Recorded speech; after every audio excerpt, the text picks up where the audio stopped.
Hello दोस्तों। तो आज हम लेकर आ रहे हैं फिजिक्स की फर्स्ट ऑनलाइन क्लास।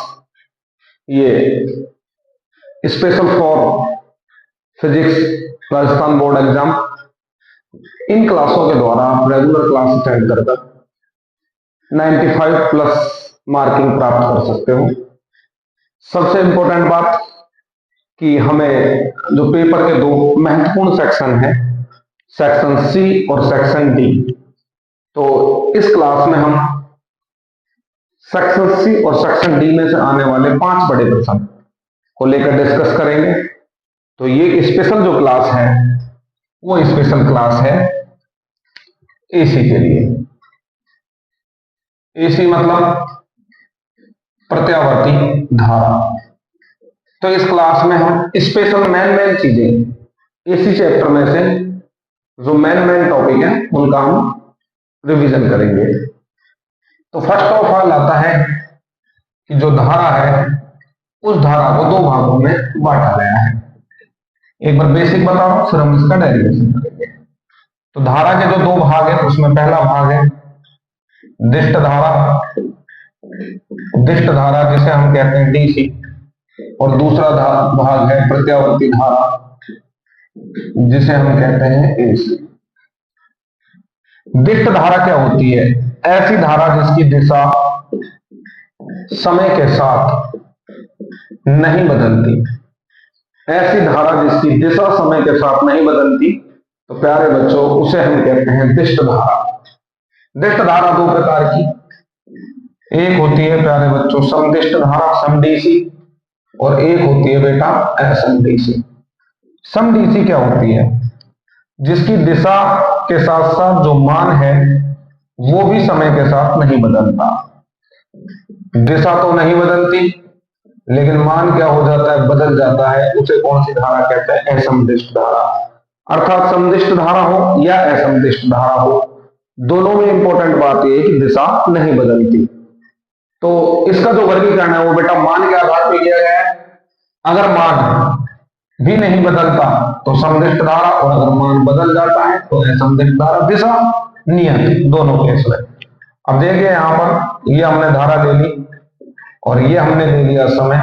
तो आप देख रहे हो मान भी नियत है और दिशा भी नियत। दिशा सिर्फ पॉजिटिव क्वार्टर में है और मान भी नियत। असमदिष्ट धारा में आप देख रहे हो कि यहां पर हमने धारा ले ली और यहां पर हमने ले लिया समय। तो आप देख रहे हो मान कम और क्या हो रहा है? ज्यादा। तो दिशा तो फिक्स है, फर्स्ट क्वार्टर है, लेकिन मान कम और ज्यादा। डीसी की फ्रीक्वेंसी याद रखना कितनी होती है? 0। दिष्ट धारा की फ्रीक्वेंसी 0 होती है। अब आता है बेटा आपका प्रत्यावर्ती धारा। प्रत्यावर्ती धारा क्या होती है? इस तरह का ग्राफ याद रखना है इसमें, इस तरीके का। तो इसमें क्या है? मान भी बदलता है और दिशा भी बदलती है। देखो ध्यान से, मान 0 से मैक्सिमम हो गया, फिर मैक्सिमम से वापस 0 हो गया, 0 से फिर मैक्सिमम, फिर 0। एक बार दिशा प्लस और एक बार दिशा माइनस, इस तरीके से। प्रत्यावर्ती धारा क्या होती है? जिसमें आवर्त रूप से परिवर्तन होता है। मतलब जैसा काम एक चक्कर में वैसा ही काम दूसरे चक्कर में, सेम टू सेम। नियत आयाम होता है। देखो आयाम नियत है। और क्रमागत चक्र धनात्मक और क्या होते हैं? ऋणात्मक। तो एसी की परिभाषा है कि समय के सापेक्ष आवर्त रूप से परिवर्तित नियत आयाम, आयाम नियत की ऐसी धारा जिसमें क्रमागत चक्र धनात्मक और क्या होते हैं? ऋणात्मक। इंपॉर्टेंट बात कि प्रत्यावर्ती धारा की फ्रीक्वेंसी 50 हर्ट्ज होती है।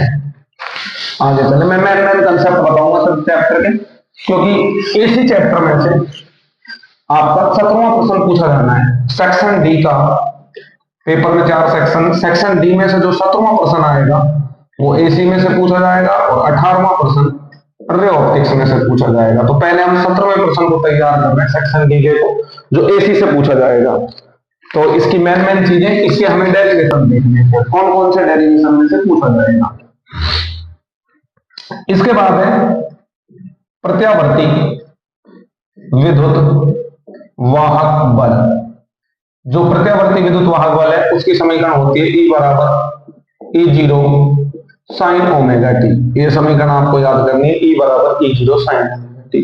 ये जो E0 होता है बेटा, इसे कहते हैं हम शिखर मान, और इस E0 का मान होता है NBA ओमेगा। N फेरों की संख्या, B चुंबकीय क्षेत्र, A क्षेत्रफल और ओमेगा है कोणीय आवर्ती। अगर मैं यहां से I निकालूं, मतलब प्रत्यावर्ती धारा, तो प्रत्यावर्ती धारा की हम निकाल रहे हैं समीकरण, तो I बराबर होता है V upon R, Ohm's law से V की जगह आ गया E अपॉन में R। अब जो ये E है बेटा, इसका मान होता है E0 साइन ओमेगा t और बटा में R। E0 बटा R को हमने एक नया कांस्टेंट मान लिया, कौन हो गया, I0 साइन ओमेगा t। तो बताइए प्रत्यावर्ती धारा की समीकरण क्या होती है, I बराबर I0 साइन ओमेगा t। ठीक है प्यारे भाई, इंपॉर्टेंट बात की सर ये I0 कौन है, तो इस I0 को भी याद रखना, कौन सा मान कहते हैं, शिखर मान।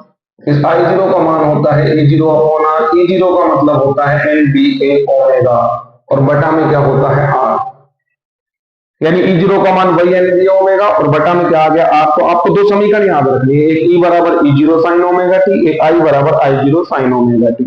ये प्रत्यावर्ती विद्युत वाहक बल मतलब वोल्टेज का कौन सा मान है, तात्क्षणिक मान। जो मान समय पर निर्भर करता है उसे तात्क्षणिक मान कहते हैं।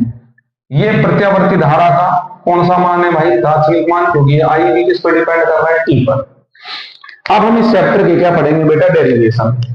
जो AC में से प्रश्न आएगा वो किस तरीके से बनकर आएगा वो आपको समझना है। आज का इस वीडियो में कंप्लीट AC चैप्टर को कंप्लीट कराया जाएगा।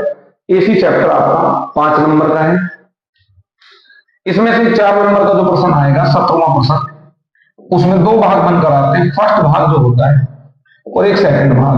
अब जो फर्स्ट भाग है बेटा उसमें क्या आता है, डेरिवेशन, और सेकंड भाग में इसके साथ ज्वाइंट होकर आएगा न्यूमेरिकल। तो मैं अभी आपको इस वीडियो में इसके डेरिवेशन और इसमें से सिलेक्टेड न्यूमेरिकल कौन कौन से पूछे जाते हैं उन दोनों को बताऊंगा, प्लस इसमें से 4 नंबर का एक प्रश्न, आधे नंबर का एक MCQ और आधे नंबर का एक और MCQ। तो इसमें से कैसे MCQ आते हैं उस पर भी हम आज कंप्लीट AC चैप्टर को इस वीडियो में कंप्लीट कराएंगे। अब बेटा इसमें से डेरिवेशन कौन कौन से आते हैं, तो सबसे पहले तो आपके पास उन डेरिवेशनों की सूची होनी चाहिए। तो एक तो इसमें आता है I एवरेज, पहला डेरिवेशन प्रत्यावर्ती धारा का औसत मान। दूसरा डेरिवेशन आता है IRMS, तो I एवरेज एक चक्कर के लिए AC का औसत मान 0 होता है। पहला उत्तर याद रखना है, एक चक्कर के लिए AC का औसत मान 0 होता है। IRMS का मतलब वर्ग माध्य मूल मान, ये होता है I0 बटा √2। तीसरा इसमें डेरिवेशन आता है P एवरेज, औसत शक्ति, इसका सूत्र होता है E0 I0 cos थीटा बटा 2। चौथा इसमें से आपको टोटल सर्किट पढ़नी है बेटा, तो कितने सर्किट हैं, 6। और पांचवा इसमें से आता है ट्रांसफार्मर कंप्लीट। तो इस चैप्टर में से जो डेरिवेशन आएगा वो इन 5 टॉपिकों में से आएगा। ये 5 टॉपिक आपको ढंग से पढ़ने, पहला धारा का औसत मान, वर्ग माध्य मूल मान धारा, प्रत्यावर्ती धारा, औसत शक्ति, एक तो औसत धारा एक औसत शक्ति, एक है IRMS, एक सर्किट पढ़ने और एक पढ़ना है ट्रांसफार्मर। तो सबसे पहले मैं बता रहा हूं आपको धारा का औसत मान, पहला डेरिवेशन। तो पहला डेरिवेशन है चैप्टर का AC का औसत मान। चैप्टर का पहला टॉपिक है बेटा AC का औसत मान।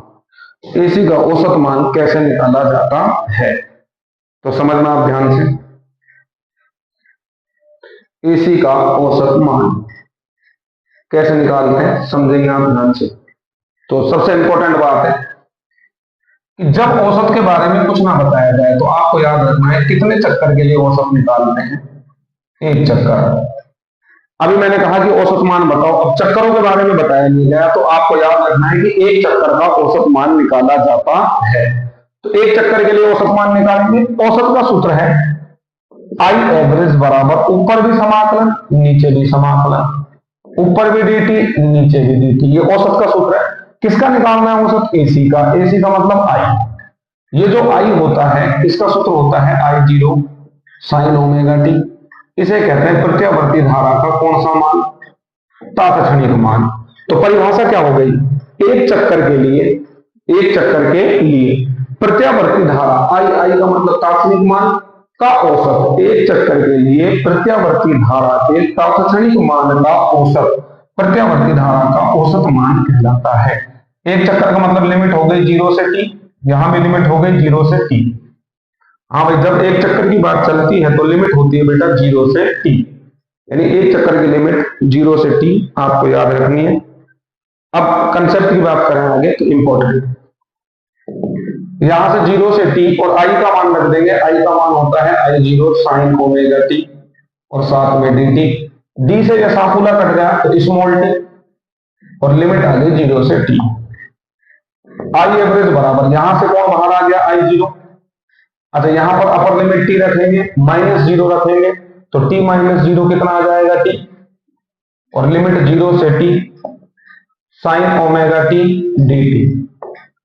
I एवरेज बराबर I0 बटा t। बताइए साइन ओमेगा टी का क्या होता है बेटा, minus cos omega t. Sign omega T का समाकलन होता है माइनस कॉस ओमेगा टी और बटा में ओमेगा। साइन ओमेगा टी का समाकलन माइनस कॉस ओमेगा टी बटा ओमेगा, और इसकी लिमिट आ गई बेटा 0 से t। तो यहां से माइनस बाहर, t का t, ओमेगा बाहर, अंदर बचा cos ओमेगा t और लिमिट बोलो बेटा 0 से t।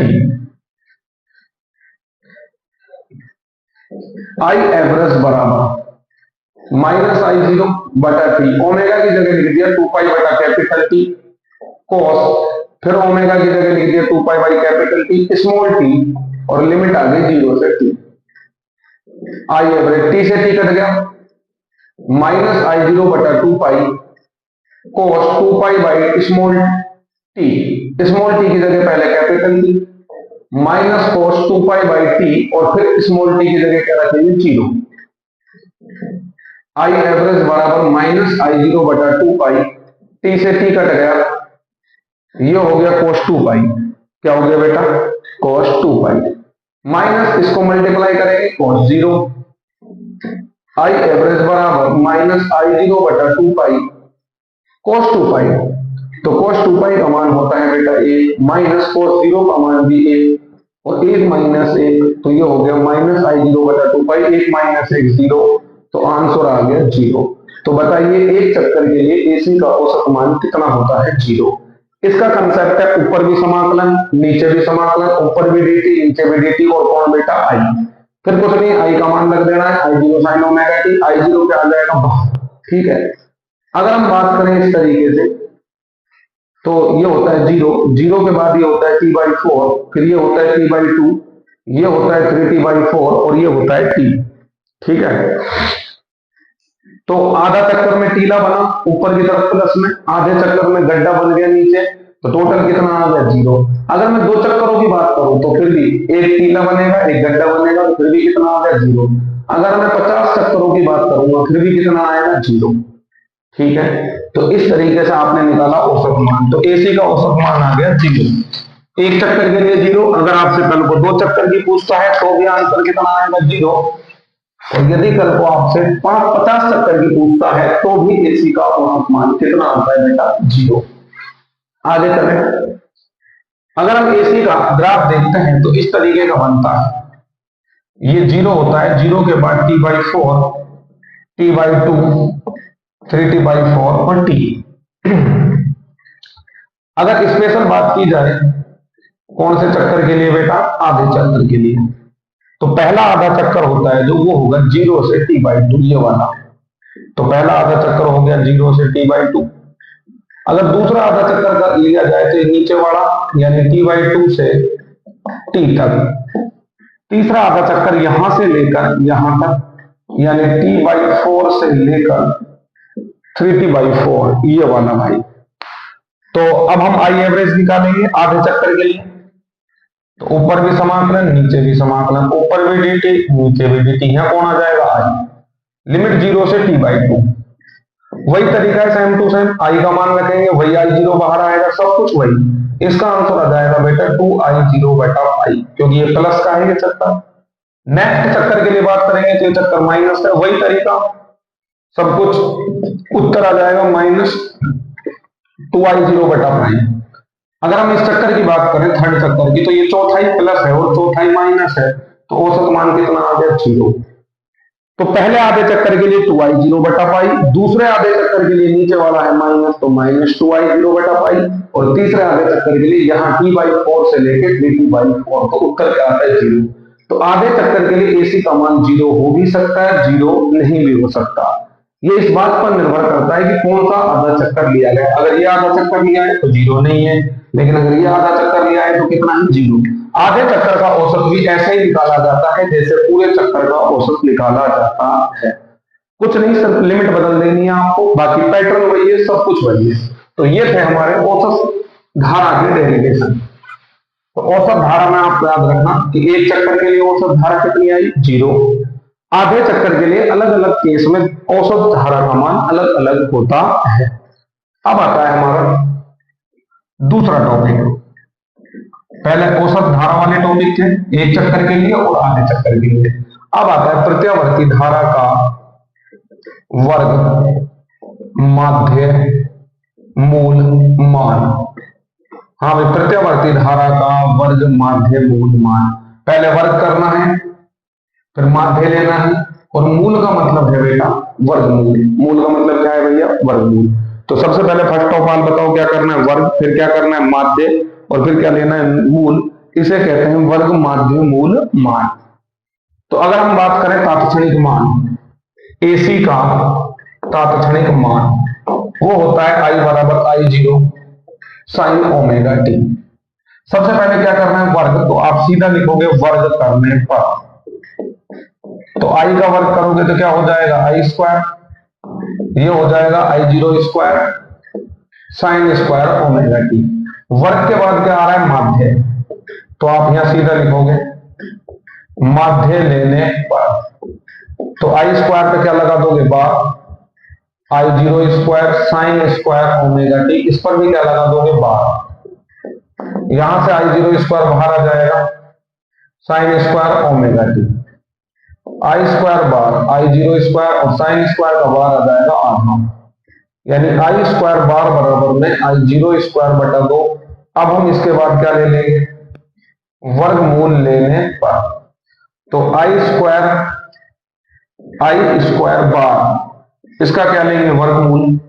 तो हम इसे लिख देंगे I0 बाई रूट 2। भाई I0 स्क्वायर का वर्गमूल I0 और 2 का रूट 2।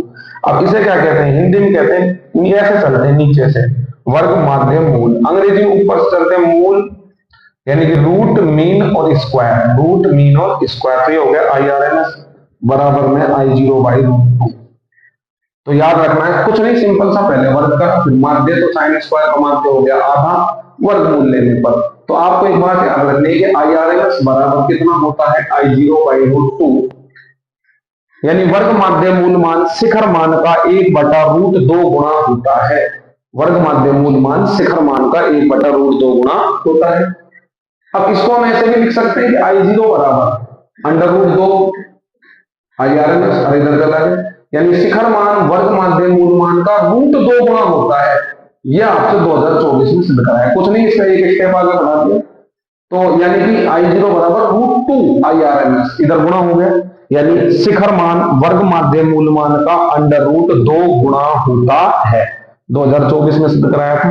अब देखो, अंडर रूट 2 का मान होता है 1.414, लेकिन 1 बटा रूट 2 का मान होता है 0.707, और साथ में I0।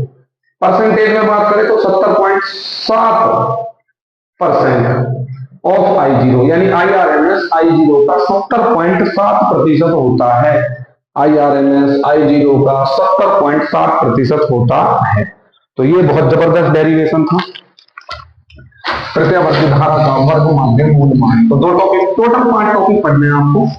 पहला टॉपिक औसत धारा, दूसरा है वर्ग, माध्य, मूल धारा, तीसरा आता है इसमें से बेटा AC सर्किट में औसत शक्ति। AC सर्किट में औसत शक्ति। तो बेटा शक्ति का सूत्र होता है VI, वोल्टेज का मतलब E और I, तो ये हो गया EI। अब एक हमें E चाहिए, एक हमें चाहिए I, तो P बराबर, अब आप जानते हो E का समीकरण क्या होता है? E0 sine omega t, I का समीकरण होता है I zero sine omega T, लेकिन माइनस में क्या कर देंगे थीटा। हाँ भाई, ई बराबर E zero sine omega t और आई बराबर में आई जीरो साइन ओमेगा टी। लेकिन जब भी वोल्टेज और करंट को एक साथ दर्शाया जाता है तो इनके मध्य क्या दर्शाया जाता है, कलांतर। तो कलांतर कितने का है बेटा, थीटा का, राइट। अब देखो ये ई भी किस पर डिपेंड है, समय पर, और टी भी किस पर डिपेंड है, समय पर। समय के साथ लगातार बदल रहे हैं, इसलिए कौन सा मान है, तात्क्षणिक, और ये भी कौन सा मान है, तात्क्षणिक। शक्ति इन दोनों का गुणा है, तो शक्ति भी कौन सी है, तात्क्षणिक। तो ये शक्ति तात्क्षणिक शक्ति है। तात्क्षणिक का मतलब होता है जो समय पे डिपेंड है, अर्थात समय के अनुसार लगातार बदलता है। तो अब हम बात करें कि ई समय पे डिपेंड है, समय के अनुसार लगातार बदल रहा है। आई भी किस पे डिपेंड है बेटा, समय पर, समय के अनुसार लगातार क्या हो रहा है, बदल रहा है। तो शक्ति भी समय के अनुसार बदलेगी, इसलिए हम कभी भी शक्ति नहीं निकालते। कौन सी शक्ति निकालते हैं, औसत शक्ति। कौन सी शक्ति निकालते हैं भैया, औसत शक्ति। अब समझे, क्योंकि वोल्टेज और करंट का गुणा VI, VI का मतलब EI कौन है, शक्ति। तो शक्ति में दोनों चीज बदलेंगी, ई और आई, क्योंकि समय पर डिपेंड है, इसलिए शक्ति बदलेगी। इसीलिए बेटा औसत शक्ति निकाली जाती है। ई का मान E zero sine omega t, I का मान है I zero sine omega t minus theta. E zero sine omega t ये हो गया आई जीरो, इसको मान लो ए और इसे मान लो बी। तो सूत्र लगाओ, साइन ए का मतलब ओमेगा टी, कोस बी का मतलब थीटा, आई जीरो, फिर ये हो जाएगा कोस ओमेगा टी और साथ में साइन थीटा। इसके साथ साइन लगाओ, इसके साथ कोस लगाओ, फिर इसके साथ कोस लगाओ, इस वाले के साथ क्या लगाओ, साइन। पी बराबर कौन सी शक्ति है अभी, ये तात्क्षणिक शक्ति। गुणा करो ई जीरो आई जीरो, यहां से कोस थीटा आ गया, और साइन ओमेगा टी और साइन ओमेगा टी ये हो गया sine square omega t minus E zero I zero और ये साइन थीटा, ये साइन ओमेगा टी। अरे साइन ओमेगा टी किससे गुणा हो रहा है, इससे, तो ये गुणा हो रहा है इससे, तो साइन ओमेगा टी इनटू क्या आ जाएगा, कोस ओमेगा टी। दो का गुणा करो, दो का भाग, तो ये दो का भाग क्या लग जाएगा, two sine omega t cos omega t. तो ये बन जाएगा बेटा sine 2 omega t, sine 2 sine A cos A, तो ये होता है साइन 2a, 2 साइन ए, साइन 2a बराबर 2 साइन ए कॉस ए, तो साइन 2 ओमेगा टी। अब आप ले लें इसका औसत, तो इस पी पे लग गया बार, इस पूरे पे लग गया बार, और इस पूरे पे लग गया बार, तो ये हो गया पी एवरेज, औसत शक्ति। ई zero I zero cos theta बाहर आ गया, साइन स्क्वायर ओमेगा टी का बार कितना होगा, आधा, minus E zero I zero sine theta बटा 2 और साइन 2 ओमेगा टी, ये साइन और 2 ओमेगा टी का मतलब स्क्वायर नहीं है, तो इसका बार कितना होगा, जीरो। भाई साइन थीटा है ना ये, तो इसका बार कितना हो गया, जीरो। तो पी एवरेज, अभी मैं सिर्फ आपको टॉपिक करा रहा हूँ, न्यूमेरिकल बाद में कराऊंगा, समझ लो। ई zero I zero cos theta बटा 2 और ये कितना हो जाएगा, जीरो। भाई ये पूरा क्या हो जाएगा, जीरो। तो इसे कहते हैं हम पी एवरेज, औसत शक्ति। ई zero I zero cos theta बटा 2, ये आई जीरो कॉस थीटा शक्ति में भाग ले रहा है, इसलिए इसे कहते हैं कार्यकारी धारा। कौन सी धारा कहते हैं भैया, आई जीरो साइन थीटा भाग नहीं लेता, इसलिए हम इसे क्या बोलते हैं, कार्यहीन धारा। कौन सी धारा बोलते हैं भैया, तो औसत शक्ति का सूत्र इस तरीके से, VI का मतलब EI, ई बराबर E zero sine omega t, I बराबर I zero sine omega t minus theta, दोनों का क्या रख दिया मान, और साइन ए माइनस बी का क्या लगा दिया, सूत्र। तो ये हमारा हो गया तीसरा टॉपिक। टोटल 5 टॉपिक है, जिनमें से इस चैप्टर में से बड़ा क्वेश्चन आएगा। 3 टॉपिक कंप्लीट करा दिए, एक औसत धारा, एक औसत शक्ति। अब औसत धारा में एक चक्कर के लिए भी हो सकता है, आधे चक्कर के लिए भी हो सकता है, तरीका वही है, सिर्फ लिमिट बदलती है। एक है औसत शक्ति और एक हमने कराया वर्ग माध्य मूल मान धारा का। चौथा टॉपिक इसमें से आता है ट्रांसफार्मर। ट्रांसफार्मर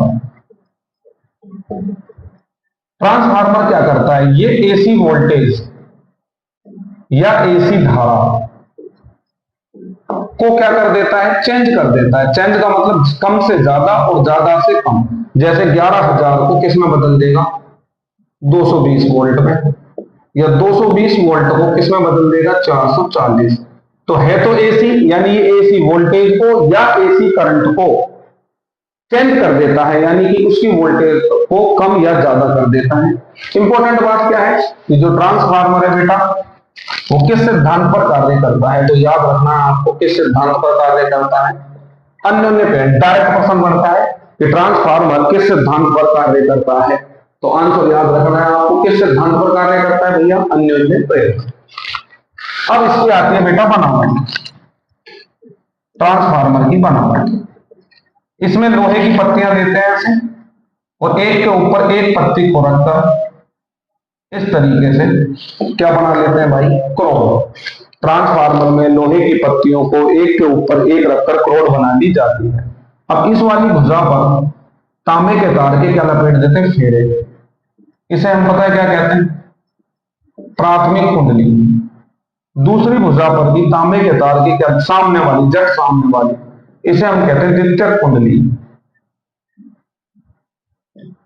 तो ये हो गई इसकी बनावट। अब इसकी आती है कार्य प्रणाली। तो हम प्राथमिक कुंडली को एसी स्रोत से जोड़ देते हैं। जैसे हम इसको एसी स्रोत, ये एसी स्रोत होता है इस तरीके से, जैसे हम इसे एसी स्रोत से जोड़ते हैं, कौन सी कुंडली को, प्राथमिक कुंडली को, तो एसी का मतलब धारा बदलेगी, धारा बदलेगी तो चुंबकीय क्षेत्र बदलेगा, चुंबकीय क्षेत्र किस रूप में होता है, चुंबकीय क्षेत्र रेखाओं के रूप में। जब ये चुंबकीय क्षेत्र रेखा यहां से गुजरेंगी दोनों कुंडलियों से, तो जैसे धारा बदलेगी तो चुंबकीय क्षेत्र बदलेगा, चुंबकीय क्षेत्र बदलेगा तो चुंबकीय क्षेत्र रेखाएं बदलेंगी, और चुंबकीय क्षेत्र रेखाओं की संख्या को क्या कहते हैं, चुंबकीय फ्लक्स। तो मतलब क्या बदलेगा, चुंबकीय फ्लक्स। तो जैसे चुंबकीय फ्लक्स में क्या होगा परिवर्तन, तो बताओ क्या उत्पन्न होगा, प्रेरित विद्युत वाहक बल। तो क्या सीखा आपने, जब ट्रांसफार्मर की प्रथम प्राथमिक कुंडली को यानी प्रथम कुंडली को एसी स्रोत से जोड़ दिया जाता है, तो उससे संलग्न चुंबकीय फ्लक्स में क्या होता है, परिवर्तन, जिसके कारण क्या उत्पन्न होता है, प्रेरित विद्युत वाहक बल। कितना होगा वो समझना आप। तो इसका कंसेप्ट है कि फट कुंडली में उत्पन्न प्रेरित विद्युत वाहक बल, फट कुंडली में उत्पन्न प्रेरित वाहक बल ईपी। प्रेरित विद्युत वाहक बल का सूत्र है minus d phi by d t, लेकिन पहली कुंडली है तो एनपी, एन फेरों की संख्या, तो पहली कुंडली में कितने फेरे हैं, एनपी। इसी प्रकार से कौन सी कुंडली भाई, सेकंड कुंडली में उत्पन्न प्रेरित विद्युत वाहक बल, सेकंड में कितना होगा, ईएस। सूत्र क्या है, minus d phi by d t, NS फेरे हैं, एनएस सेकंड कुंडली में, तो किससे गुणा कर दिया, एनएस से। पहली कुंडली में एनपी फेरे तो एनपी से गुणा करा, दूसरी में एनएस फेरे सेकंड कुंडली में तो एनएस से गुणा करके भाग दे दो, तो ईपी बटा ईएस, तो माइनस से माइनस कर जाएगा, d phi by d t से d phi by d t, तो ये हो जाएगा एनपी बटा एनएस। तो ये सूत्र आपको याद रखना है, जबरदस्त है, कि ईपी बटा ईएस बराबर में एनपी बटा एनएस। अब आप जानते हो कि ट्रांसफार्मर में जो आउटपुट पावर होती है वो इनपुट पावर के क्या होती है भाई, बराबर। तो पावर का सूत्र है वोल्टेज इंटू करंट। वोल्टेज कितनी, ईपी, सॉरी आउटपुट, पीओ का मतलब आउटपुट, आउटपुट का मतलब सेकेंडरी, तो ये हो गया ईएस आईएस। अरे पी बराबर वी आई, शक्ति का सूत्र क्या है, वी आई, वी आई का मतलब ई आई, तो ईएस आईएस, और ये हो गया EP I P, EP I P. हमें चाहिए ईपी बटा ईएस, तो ईएस का भाग लो, तो ये हो गया आईएस बटा आईपी, ये इधर भाग लगेगा ना, आईएस बटा आईपी, समीकरण नंबर 3। अब यहां से मान रखो आप, तो ये हो जाएगा ईपी बटा ईएस बराबर में एनपी बटा एनएस, लेकिन ये आएगा आईएस बटा आईपी। देखो ईपी तो ऊपर भी एनपी, लेकिन यहां क्या आता है, आईएस। तो इसको याद रखना, इस पर न्यूमेरिकल आएगा, कैसा न्यूमेरिकल आएगा अभी बताऊंगा मैं आपको। देखो इसके बाद आती है ट्रांसफार्मर की दक्षता, जिसको बोलते हैं एफिशिएंसी।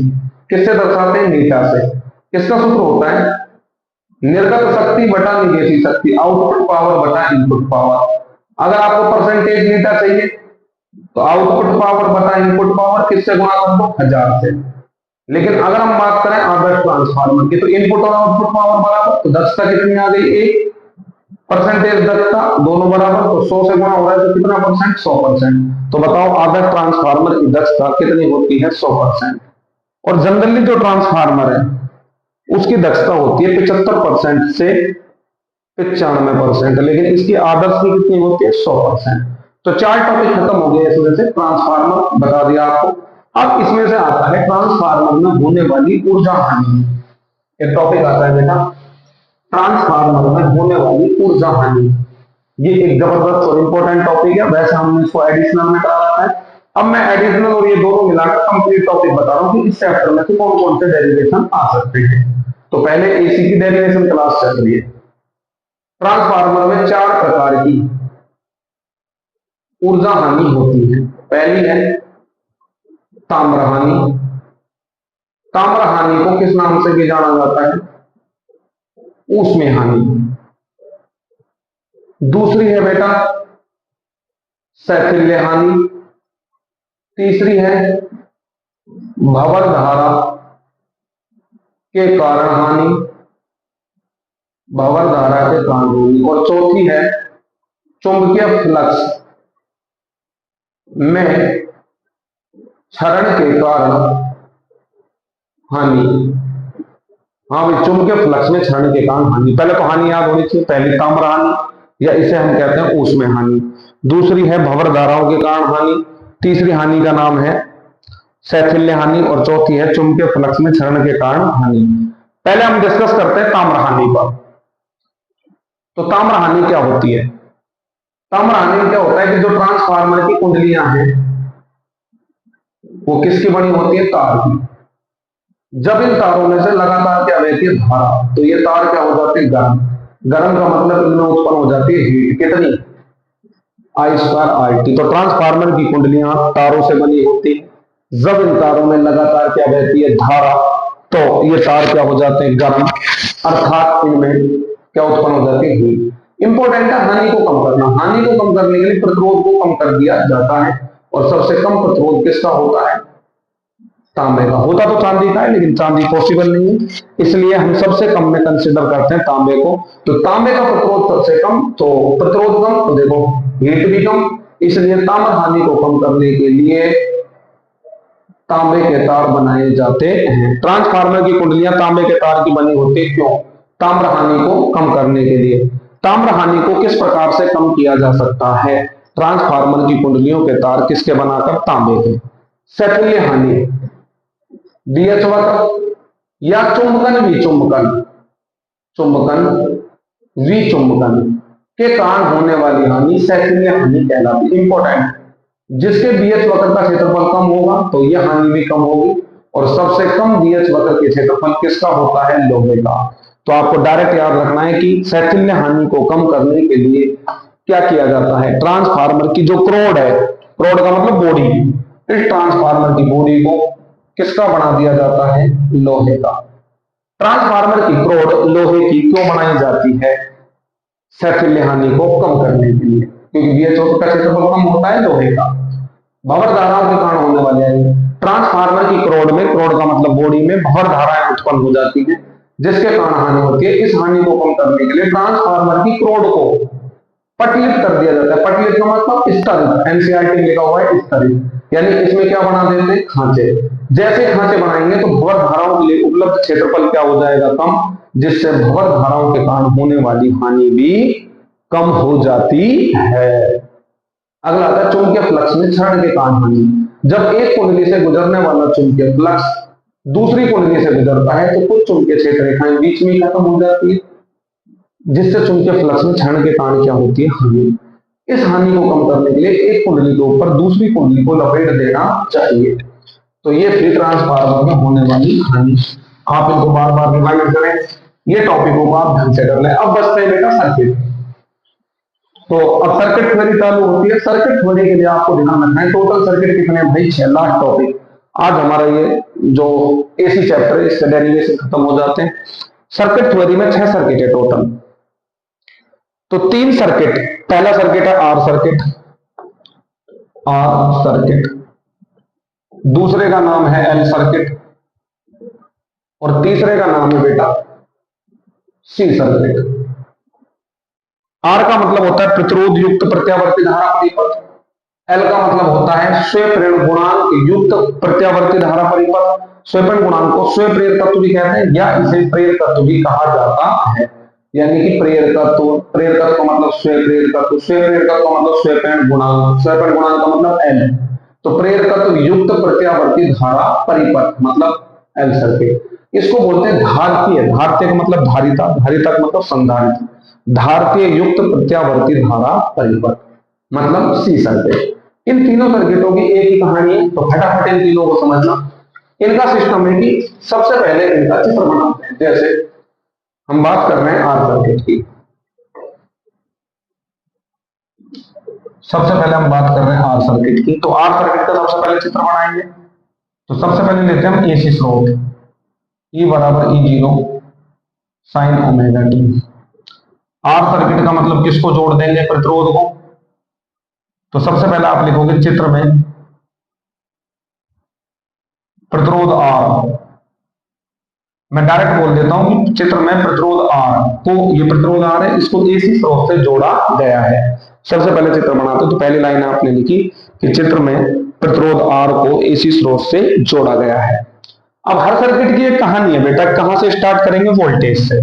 तो आपने लाइन लिखी, माना किसी समय टी पर स्रोत से उत्पन्न प्रत्यावर्ती विद्युत वाहक बल का तात्क्षणिक मान।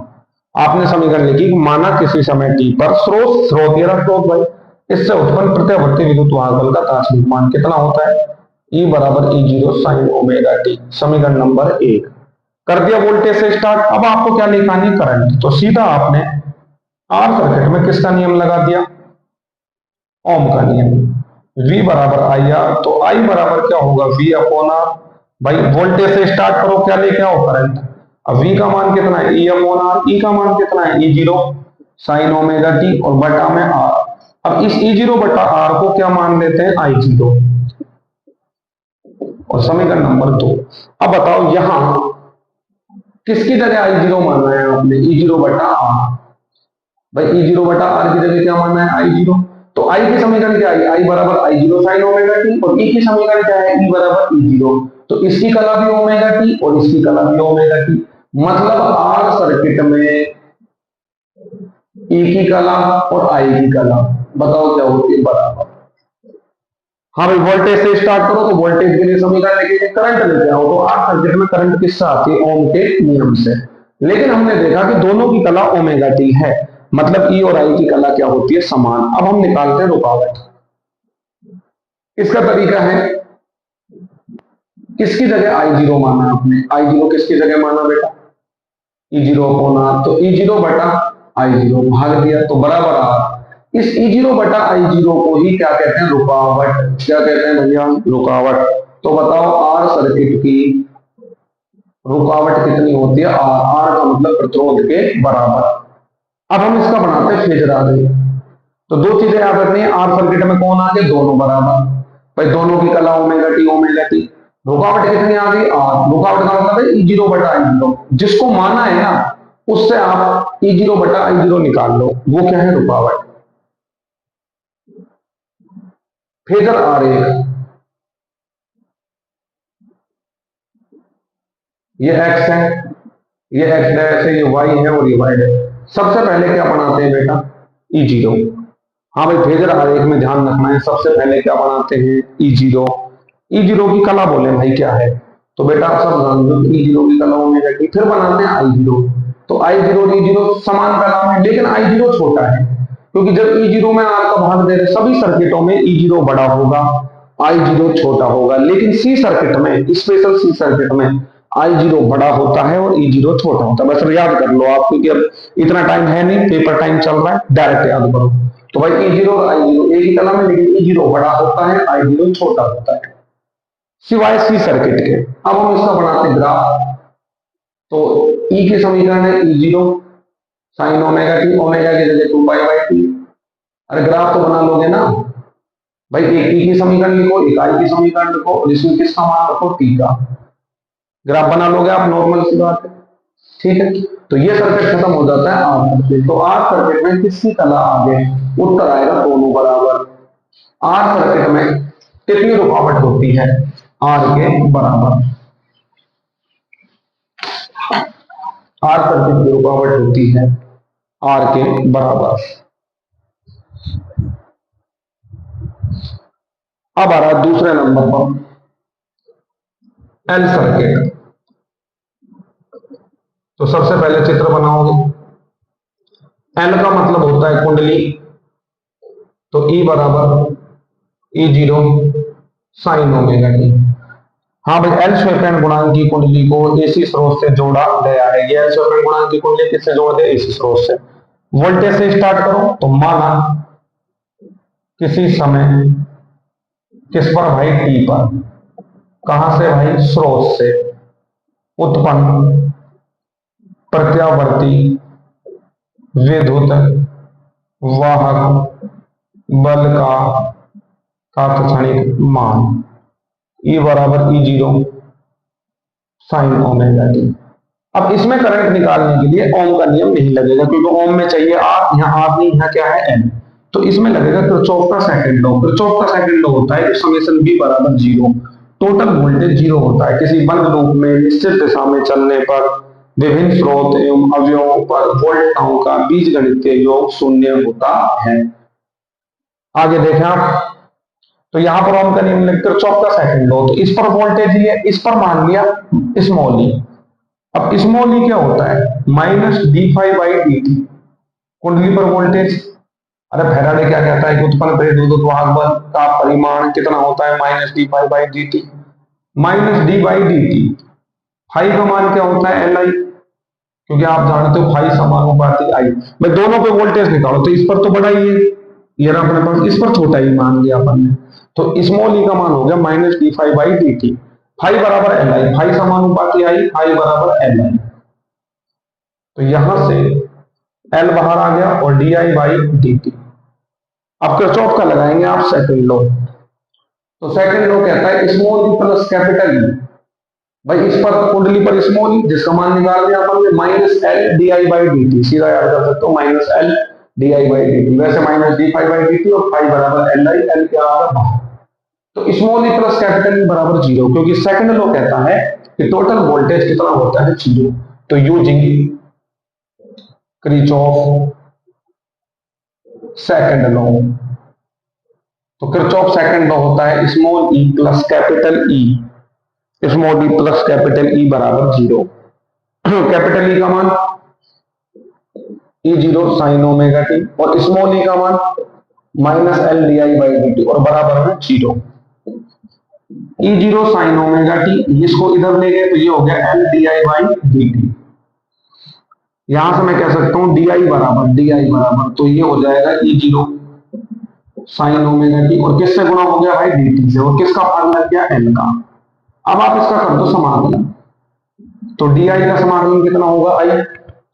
भाई डी आई का समाकलन आई, यहां से ई जीरो बाहर एल बाहर, तो बताओ क्या बचा, साइन ओमेगा टी, और साथ में क्या बचा, डी टी।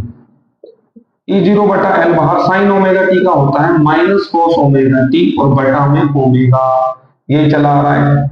आई बराबर माइनस ई जीरो, ओमेगा बाहर, तो ये ओमेगा एल और कोस ओमेगा टी। अब बताओ ई जीरो बटा ओमेगा एल क्या हो गया, तो इसको मान लिया मैंने आई जीरो और कोस ओमेगा टी। अब क्या इनकी तुलना हो सकती है, ये तो साइन में और ये किस में, कोस में। भाई साइन और कोस की तुलना नहीं हो सकती, तो इसलिए भाई हमने क्या करा, माइनस आई जीरो, इसको मैंने लिख दिया साइन 90 माइनस ओमेगा टी। तो sine 90 minus theta cos theta minus है भाई, तो आई बराबर आई जीरो साइन, ये माइनस अंदर गया तो ओमेगा टी माइनस 90, और समीकरण नंबर 2। अब गौर से देखो आप समीकरण 2 को, इसकी कला कितनी है, ओमेगा टी, और इसकी कला है ओमेगा टी माइनस 90।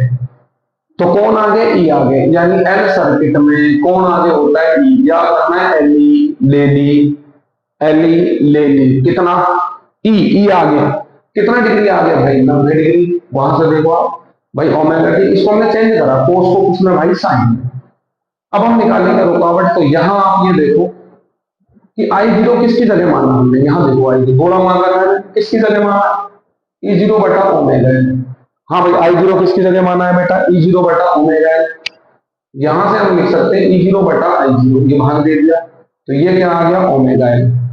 ये E0 बटा E0 को क्या कहते हैं, रुकावट, लेकिन इसको कहते हैं प्रतिघात, प्रेरित प्रतिघात, प्रेरित प्रतिघात। एल सर्किट की रुकावट को प्रेरित प्रतिघात कहा जाता है। तो कितना आ गया ओमेगा एल। ओमेगा का मान 2 पाई बाई टी और एल 2 पाई बाई टी का मतलब हो गया 2 पाई एक्सएल। तो एक्सएल एफ के क्या होता है, समानुपाती। अगर एक्सएल में और एफ में ग्राफ खींचे तो आएगा सीधी लाइन। अब एसी की फ्रीक्वेंसी कितनी होती है बेटा 50, तो एक्सएल का मान कितना आ गया 50। डीसी की फ्रीक्वेंसी 0, तो एक्सएल का मान कितना आ गया 0। तो एसी के लिए 50 रुकावट, डीसी के लिए 0। इसलिए एल सर्किट एसी को तो रोक लेता है, डीसी को जाने देता है, क्योंकि एसी की रुकावट 50 होगी। तो भाई एक्सएल एफ के समानुपाती है ना, डीसी की फ्रीक्वेंसी 0, तो ये 0 आया।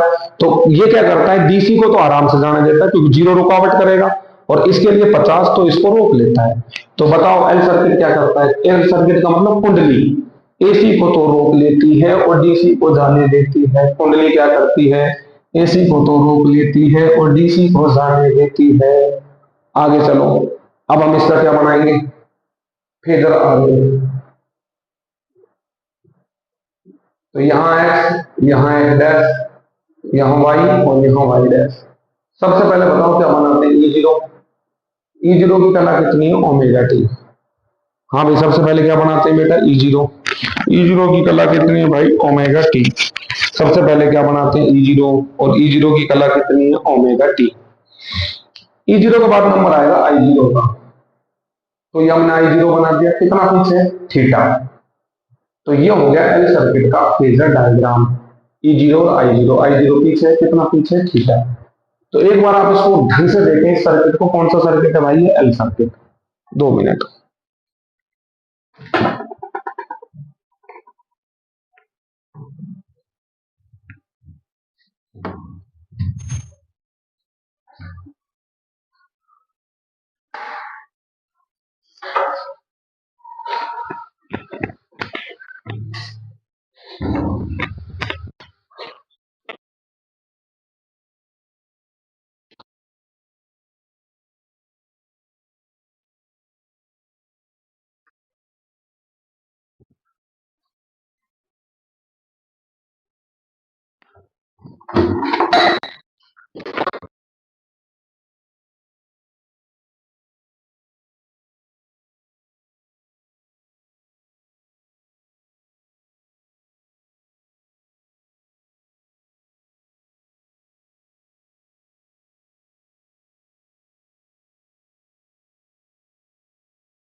तो बीच में बेटा पानी पीने चले गए थे, देखिए दोबारा से।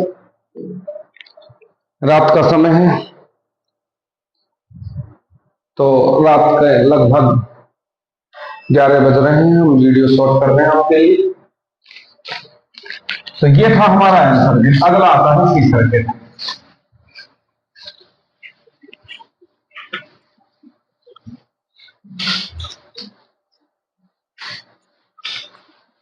देखो बेटा, पूरे दिन तो स्कूलों से टाइम नहीं मिलता था, तो रात के समय हमें टाइम मिलता है थोड़ा, तो इसलिए हम आपके लिए इसी टाइम थोड़ा लेट नाइट वीडियो डालेंगे बेटा, ध्यान रखना।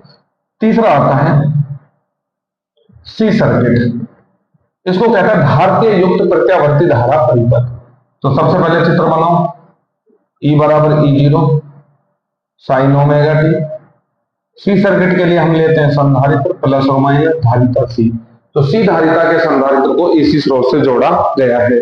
सी धारिता के संधारित्र को एसी स्रोत से जोड़ा गया है।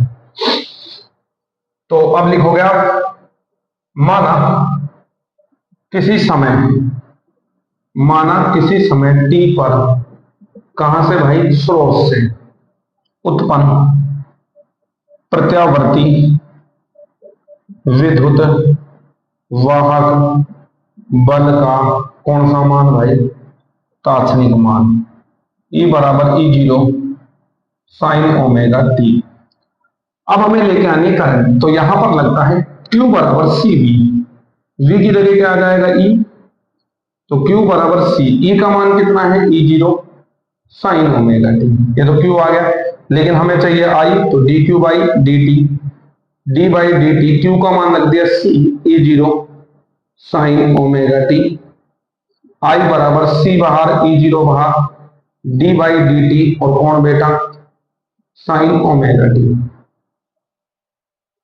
अब हम बात करें I बराबर C बाहर E0 बाहर, वहां देखिए साइन ओमेगा टी का क्या करना है, अवकलन, तो साइन ओमेगा टी का अवकलन होता है cos omega t into omega, omega आ गया omega C E0 cos omega t, तो इसे हमने मान लिया I0 और साथ में कोस ओमेगा टी। अब आप मुझे बताओ, पहली समीकरण जो मानक समीकरण है वो साइन के टर्म में है, और ये समीकरण किसके टर्म में है भाई, कोस के टर्म में है। तो क्या तुलना हो पाएगी क्या, नहीं, तो हमने इसको लिख दिया I बराबर I0 sign omega T plus 90, तो साइन 90 प्लस थीटा वही कोस थीटा। अब बताओ कौन आगे, कौन आगे, I, कितना आगे बेटा 90, तो मैं कह दूं सी सर्किट में कौन आगे होता है, I, याद रख लोगे सी आई, कितना आगे सी आई, शाही सी आई न आई, सी में कितना आगे 90।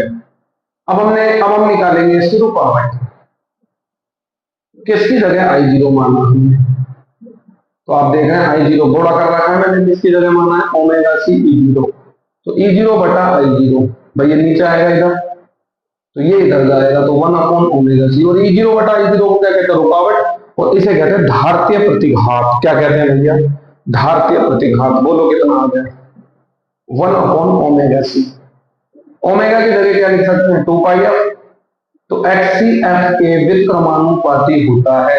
यदि ग्राफ देखें तो ग्राफ आएगा ऐसा, ये XC है और ये F है।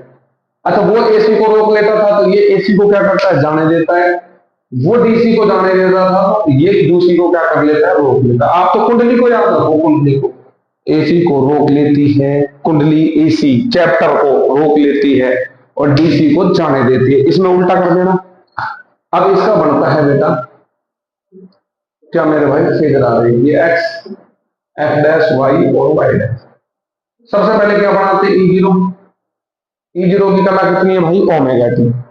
फिगर आरेख में सबसे पहले किसको बनाते हैं, E0 को, और E0 की कला कितनी है बेटा, ओमेगा टी। इसके बाद I0 90 आ गए, तो ये I0 कितना डिग्री आ गया, 90, और I0 को थोड़ा बना दिया बड़ा। कैसा बना दिया भैया, बड़ा। तो ये आपका कौन सा सर्किट था, C। तो इनका एक ही कहानी थी, वोल्टेज से स्टार्ट करो, करंट पर खत्म करो। हाँ भाई, वोल्टेज से क्या करो स्टार्ट, करंट पर क्या करो खत्म। अब आता है हमारा RL सर्किट, ध्यान समझना भैया, जैसा RL है वैसा ही कौन है RC। तो मैं सिर्फ आपको एक सर्किट कराऊंगा RL, क्योंकि जैसा RL वैसा ही कौन है RC।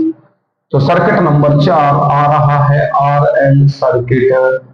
सबसे पहले चित्र बनाओ, तो चित्र बना दिया, E बराबर E0 साइन ओमेगा टी। सबसे पहले R लो, R का मतलब प्रतिरोध, फिर लो कुंडली L, प्रतिरोध R व L स्वयं गुणांक की कुंडली को AC स्रोत से जोड़ा गया है। क्लियर हो गया। वोल्टेज से स्टार्ट करो, तो क्या लिखोगे, माना किसी समय किस पर भाई, T पर स्रोत से उत्पन्न प्रत्यावर्ती विद्युत वाहक बल का तात्क्षणिक मान। तो वोल्टेज क्या होता है, E बराबर E0 साइन ओमेगा टी, समीकरण नंबर 1। अब सिंगल सर्किट R, L और C में हम क्या करते थे, करंट को निकालते थे, लेकिन यहां पर क्या करना है बेटा, आपको करंट निकालनी नहीं है, करंट को मानना है। तो आपको लिखना है पुनः माना, माना की जगह पुनः माना। यहां करंट निकालते नहीं है, क्या करते हैं, मानते हैं। तो पुनः माना कौन सा सदिश भाई, धारा सदिश, और धारा सदिश कौन है बेटा, आई जीरो। वो एक्स अक्ष की कौन सी दिशा में है, धनात्मक दिशा में है। माना धारा सदिश आई जीरो एक्स अक्ष की कौन सी दिशा में है, धनात्मक। यहां साइड में चित्र बनता रहेगा, देखना। तो ये हो गया एक्स, ये हो गया एक्स डैश, ये हो गया वाई और ये वाई डैश। तो धारा सदिश जो आई जीरो है वो किधर है बेटा, एक्स अक्ष की कौन सी दिशा में, धनात्मक दिशा में। अब कौन कौन जुड़ रहा है, एक तो प्रतिरोध जुड़ा पड़ा है, एक जुड़ी पड़ी है कुंडली। तो इन दोनों पर निकालेंगे वोल्टेज। तो प्रतिरोध पर वोल्ट था वी जीरो आर, और कुंडली पर वोल्ट था कितनी आएगी है, वी जीरो एल। प्रतिरोध पर वी जीरो आर, कुंडली पर कितनी आएगी, वी जीरो एल। जैसे माना उसके तुरंत बाद वोल्टेज निकालो, वोल्टेज का सूत्र है करंट। करंट कितनी आएगी, रुकावट आर, भाई आर है तो आर, इसकी करंट कितनी आई जीरो, और रुकावट अरे एल है ना, एल तो रुकावट ओमेगा एल। अब मुझे बताओ वी जीरो आर का मतलब आर सर्किट में कौन आ गया, दोनों बराबर। तो करंट की दिशा में कौन होगा, V zero R. V zero R हमेशा याद रखो ऐसे होता है करंट की, वी जीरो एल होता है ऊपर और वी जीरो सी होता है नीचे। वी जीरो एल का मतलब एल सर्किट, एल में वोल्टेज आ गया तो करंट कहां है, करंट ये इससे आ गया, तो मतलब ये आ गया वी जीरो एल। यानी वी जीरो आर तो आ गया करंट की दिशा में, यानी कौन सी दिशा में, एक्स की प्लस, और वी जीरो एल आया वाई की प्लस। और कभी भी वी जीरो सी आया आपका इस चैप्टर में तो वो आएगा वाई की माइनस में। ये वी जीरो आर, ये ऊपर की तरफ वी जीरो एल आता है, नीचे की तरफ V zero C. V zero R इधर क्यों आता है, क्योंकि इधर ही करंट होती है। तो भाई आर सर्किट में बराबर, एल में वोल्टेज आ गया तो वी जीरो एल इससे 90 आ गया ऊपर की तरफ। सी सर्किट में आई आगे तो वोल्टेज पीछे, पीछे कितना नीचे, V zero L, sorry V zero C. V zero R, V zero L ऊपर और वी जीरो सी नीचे, याद कर लो आप पैटर्न करो। इसके बाद हम इन दोनों वोल्टेज को जोड़ते हैं, यानी वी जीरो आर प्लस किसको जोड़ते हैं, वी जीरो एल, और इन दोनों को जोड़कर किसके बराबर मान लेते हैं, ई जीरो। यानी ये दोनों वोल्टेज इस ई जीरो के वोल्टेज के क्या होंगे, बराबर, कभी भी इससे ज्यादा नहीं हो सकते। वी जीरो आर का मान क्या है बेटा, आई जीरो आर, और वी जीरो एल का मान है I zero omega L. E zero vector बराबर I zero R, I zero R किधर है, एक्स अक्ष की तरफ, अरे ये ना V zero R, I zero R X अक्ष की तरफ, तो इसके साथ लगा दिया I plus I zero omega L. अब बताओ भाई साहब ये वी जीरो एल किधर ऊपर, तो इसके साथ क्या लगा दिया, जे कैप। कभी भी आप जानते हो ए वेक्टर है उसमें होता है 2i cap plus 3j cap. तो अब आपको ए चाहिए तो क्या लगाओ, अंडर रूट। आई का गुणांक 2 2 का क्या कर दो वर्ग, जे का गुणांक 3 3 का क्या कर दो वर्ग। अरे इसको बोलते हैं परिमाण किसी सदिश का। तो आई के गुणांक का वर्ग प्लस जे के गुणांक का वर्ग, तो 2 2 4 3 3 9 अंडर रूट 13। सिमिलरली बेटा जब हम इसका निकालेंगे तो ई जीरो बराबर, सबसे पहले अंडर रूट आई का गुणांक कितना है, आई जीरो आर, तो आई जीरो आर का क्या कर दिया स्क्वायर। जे का गुणांक कितना है, आई जीरो ओमेगा एल, इसका भी क्या कर दिया स्क्वायर। तो ई जीरो बराबर ये हो गया I zero square R square plus I zero square और ओमेगा एल का होल स्क्वायर। यहां से आई जीरो बाहर, under root R square plus omega L का होल स्क्वायर, और ये ई जीरो बटा I zero under root R square plus omega L का होल स्क्वायर। और इसे ही हम क्या कहते हैं, रुकावट। किससे दर्शाते हैं, जेड से, जिसको हम कहते हैं प्रतिबाधा। क्या कहते हैं बेटा, प्रतिबाधा। Under root R square plus omega L का होल स्क्वायर। कैसे याद रखोगे, आर एन, पहले आर, आर की आर स्क्वायर और एल की ओमेगा एल का होल स्क्वायर। सिमिलरली इसी प्रकार है V zero, sorry R C, बस उसमें वी जीरो एल की जगह वी जीरो सी आएगा और डायरेक्शन आ जाएगी नीचे। तो देखो भाई अब इस वी जीरो एल और वी जीरो आर का रिजल्ट आएगा बीच में, अरे वी जीरो आर इधर, वी जीरो एल ऊपर, इनके बीच में ये कौन है, ई जीरो। तो बताओ कौन आ गया बेटा, ई जीरो आ गया कितना, थीटा। तो याद रखना आर एल सर्किट में कौन आगे होता है, ई। भाई आर का तो कोई रोल है भी, एल एल ई ले ली, तो ई आ गया कितना, आ गया थीटा। थीटा का मान कैसे निकालोगे, देखो तो आप सीधा निकालो टेन थीटा। लंब लंब कौन है, वी जीरो एल, आधार कौन है, वी जीरो आर, वोल्टेज बराबर करंट, करंट कितनी आई जीरो, रुकावट कितनी ओमेगा एल। अरे वहां से देख लो ना, वी जीरो एल का मान I zero into omega L, V zero R का मान हो गया I zero into R, I zero क्या कर गया आई जीरो, तो टेन थीटा बराबर ओमेगा एल बटा थीटा बराबर टेन इनवर्स ओमेगा एल बटा आर।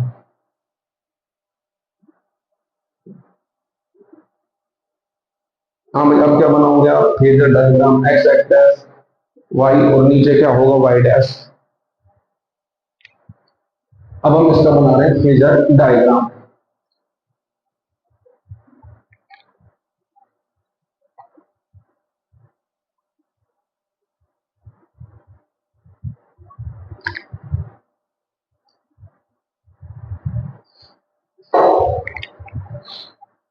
हाँ भाई, सबसे पहले किसको बनाते हैं ई जीरो की कला ओमेगा टी, फिर बनाते हैं आई जीरो क्या है पीछे, कितना पीछे थीटा, अगर 90 होता तो यहां बनाता, लेकिन थीटा है तो थीटा, इसी की दिशा में कौन है वी जीरो आर, तो वी जीरो आर बना दिया। और वी जीरो एल इस आई जीरो से कितना आगे 90, भाई देखो आई जीरो ये इससे 90 आगे वी जीरो, अरे ऊपर तो ये इससे 90 आगे, तो सबसे पहले ई जीरो बनाओ, आई जीरो क्या है उससे थीटा पीछे थोड़ा सा पीछे, और आई जीरो की दिशा में वी जीरो आर, और उससे 90 आगे कौन है V zero L.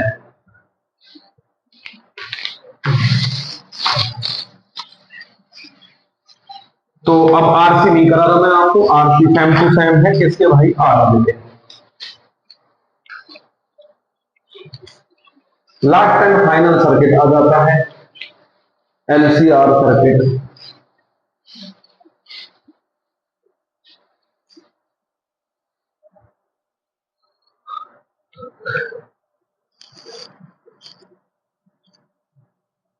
LCR circuit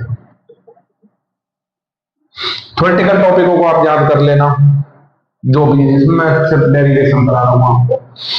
LCR circuit क्या होता है, ये वोल्टेज है ई बराबर E zero sine omega T, सबसे पहले एल जोड़ो, एल का मतलब कुंडली, फिर सी जोड़ो, सी का मतलब संधारित्र प्लस माइनस, और फिर क्या जोड़ो आर, तो ये आप लिखोगे प्रतिरोध आर, एल स्वयं गुणांक की कुंडली और सी धारिता के संधारित्र को एसी स्रोत से जोड़ा गया है, जोड़ दिया। फिर क्या लिखोगे माना किसी समय टी पर, कहां से भाई स्रोत से, उत्पन्न प्रत्यावर्ती विद्युत वाहक बल का कौन सा मान भाई, ई बराबर में ई जीरो साइन ओमेगा टी।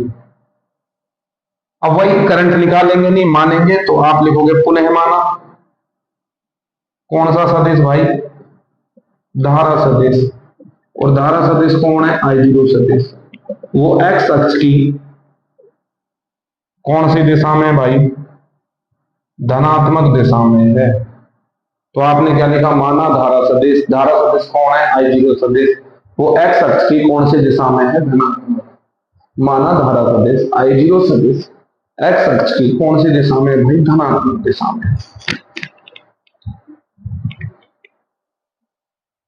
तो यहां चित्र बनता रहेगा भाई, ये एक्स ये एक्स डैश ये वाई और ये वाई डैश, धारा सदिश आई जीरो किधर है एक्स अक्ष की धनात्मक दिशा में। अब बेटा कौन कौन जुड़े हुए हैं देखो भाई, एक तो जुड़ रहा है वी जीरो आर, तो इस पर वोल्टेज, एक जुड़ रहा है वी जीरो एल, इस पर वोल्टेज, एक जुड़ रहा है वी जीरो सी, वोल्टेज बराबर करंट इंटू रुकावट, रुकावट कितनी हो गई यार, आर सर्किट है ना, एल में हो गई रुकावट ओमेगा एल, वोल्टेज बराबर करंट इंटू रुकावट, सी में हो गई 1 अपॉन ओमेगा सी, वोल्टेज बराबर करंट इंटू रुकावट। आर सर्किट धारा की दिशा में और धारा की एक्स अक्ष की प्लस दिशा में, ये आएगी वाई की प्लस, सबको पता है ऊपर आता है, और ये वाई की क्या आती है माइनस, यानी वी जीरो आर हमेशा किधर होता है आई जीरो की दिशा में, वी जीरो एल किधर होता है ऊपर की तरफ, और वी जीरो सी किधर होता है नीचे की तरफ। बेटा अब हम इन तीन का रिजल्ट कैसे निकाल सकते हैं, इम्पॉसिबल, इसलिए इनको दो मानना पड़ेगा, एक बार वी जीरो एल को बड़ा मानो वी जीरो सी से, एक बार वी जीरो सी को बड़ा मानो वी जीरो एल से, और एक बार दोनों को क्या मानो बराबर। तो पहला केस V0L को मैंने बड़ा मान लिया इससे V0C से। तो यहां तो कौन था I0, I0 की दिशा में कौन था V0R, V0L किधर था ऊपर और V0C किधर था नीचे। लेकिन गौर से देखो आप इस चित्र को, V0L बड़ा है, ऊपर वाला बड़ा है और नीचे वाला छोटा है। अब हम इसका इक्विवेलेंट सर्किट निकालेंगे। तो इधर कौन I0, I0 की दिशा में V0R, जो रिजल्ट आएगा वो ऊपर आएगा।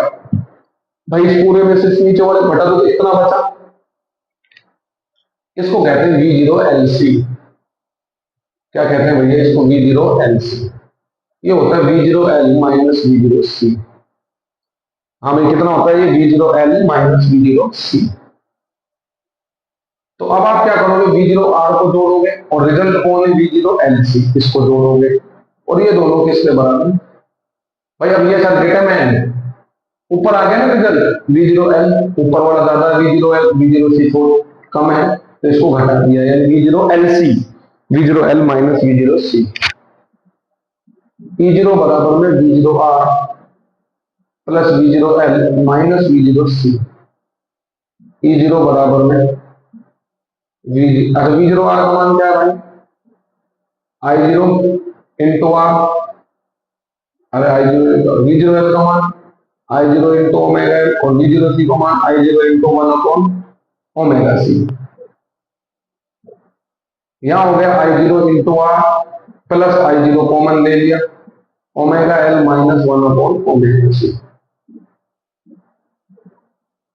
I0R I है भाई, ये तो इधर ही होता है ना एक्स की तरफ, plus I0 omega L minus 1 omega C। जैसे यहां से वेक्टर हटाएंगे तो ये रिजल्ट किधर है ऊपर, भाई इन दोनों को घटाओ ऊपर है तो मतलब चेक है। यहां से E0 निकालेंगे तो अंडर रूट I का गुणांक कितना है I0R, तो क्या कर दो स्क्वायर प्लस इसका रिजल्ट कितना है I0 omega L minus 1 omega C का होल स्क्वायर। जब होल स्क्वायर करोगे तो ये I0 का स्क्वायर और omega L minus 1 omega C का होल स्क्वायर। यहां से I0 स्क्वायर कॉमन आएगा तो बाहर क्या आ जाएगा I0 under root R square plus omega L minus 1 omega C का होल स्क्वायर। E0 बटा I0 भाग दे दिया तो ये आ गया बेटा under root R square plus omega L minus 1 omega C का। और E0 बटा I0 को क्या कहते हैं जेड। जेड का मतलब है प्रतिबाधा, जेड का मतलब क्या है भैया प्रतिबाधा। इस जेड को हम कहते हैं प्रतिबाधा। LCR सर्किट की प्रतिबाधा सबसे तगड़ा टॉपिक, सबसे जबरदस्त टॉपिक, इस चैप्टर में से पूछे जाने वाला सबसे महत्वपूर्ण टॉपिक। तो ये आ गया है आपके पास under root R square plus omega L minus 1 omega C का होल स्क्वायर।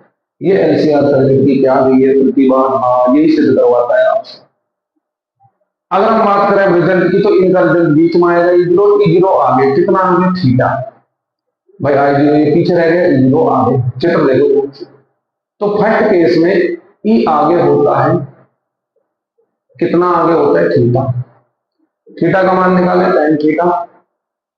लंब लंब कौन है V0LC, अरे V0LC रिजल्ट आया ना V0L में से V0C को घटाओ तो रिजल्ट थोड़ा कम हो गया, इतना बचा बटा V0R।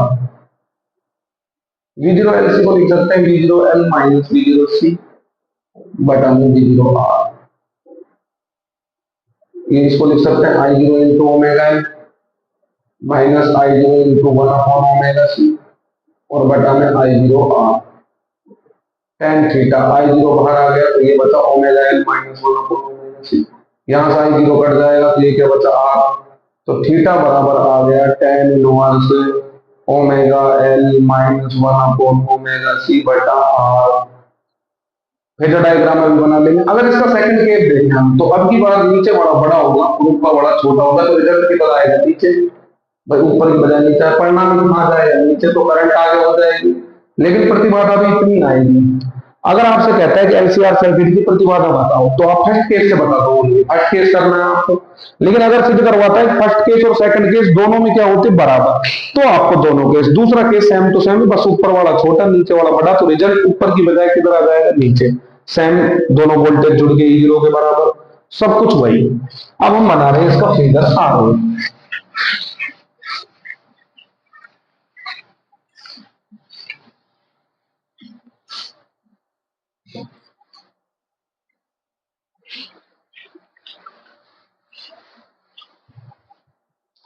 फेजर आरेख कैसे बनेगा देखिए, ये एक्स है, ये एक्स डैश है, वाई है और ये वाई डैश है। ये कौन है भाई, ई जीरो। ई जीरो कला ओमेगा टी, आई जीरो की तरफ पीछे है, कितना पीछे, थीटा।